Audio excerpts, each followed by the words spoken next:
राज्यामध्ये मनपा आधी झेडपीच्या निवडणुकांचा बार वाजणार का अशी चर्चा आता सुरू झालेली आहे, कारण याचिका निकाली निघाली आहे आणि त्यामुळे निवडणुकीचा मार्ग मोकळा झालेला आहे। औरंगाबाद खंडपीठाने सर्व 33 याचिका फेटाळल्यात। याचिका प्रलंबित असल्यामुळे अडचण निर्माण झालेली होती, मात्र आता मार्ग मोकळा झालाय।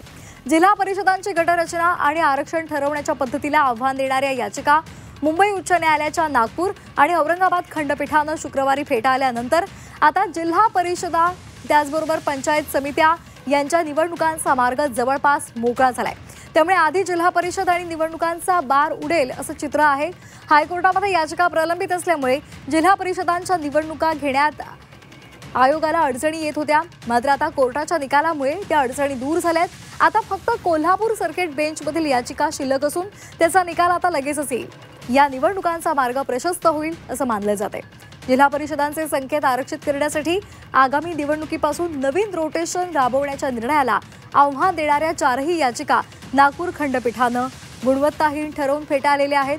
नागपूर, अमरावती, बुलढाणा या जिल्ह्यांमधील राजकीय कार्यकर्त्यांनी 4 याचिका दाखल केल्या होत्या। या संदर्भात अधिक माहिती देत आहेत आमचे प्रतिनिधी कृष्णात पाटील। कृष्णात, काय अधिकचे अपडेट्स आहेत? यापूर्वी जिल्हा परिषदेच्या अध्यक्षपदांचे आरक्षण हे निवडणूक आयोगाकडून जाहीर करण्यात आलेलं आहे। त्यानंतर जिल्हा परिषदांची गटरचना असू दे किंवा पंचायत समित्यांची आरक्षणाची पद्धत जी आहे तर त्याला आव्हान देणाऱ्या याचिका या मुंबई उच्च न्यायालयाच्या नागपूर आणि औरंगाबाद खंडपीठामध्ये दाखल झाल्या होत्या।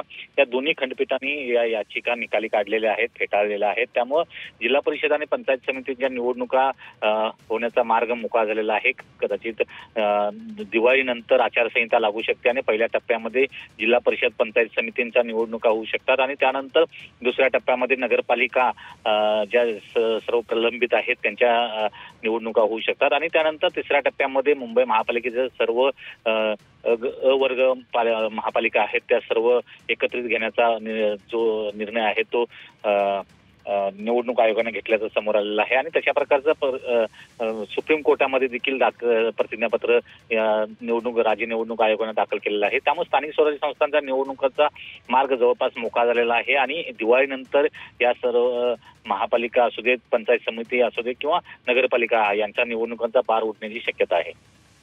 कृष्णा, दिलेल्या सविस्तर माहितीसाठी